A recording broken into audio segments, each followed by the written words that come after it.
ask the Holy Spirit, speak to us. Show us what you want to say. Show us how to apply this.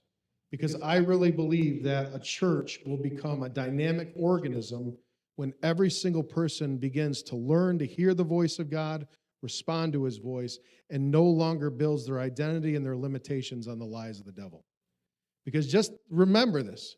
Every time a voice in your head tells you that's impossible, it's based on a lie.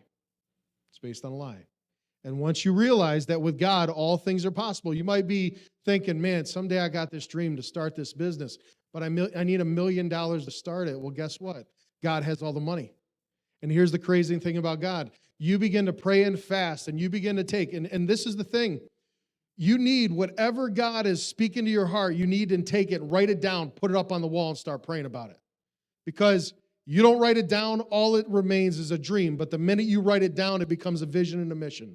And when you begin to add God into the process, it doesn't matter the amount of money, because here's what God can do. God can move on the heart of somebody that's on the other side of the country. They can reach out to you and say, I felt led, I need to give you $5 million.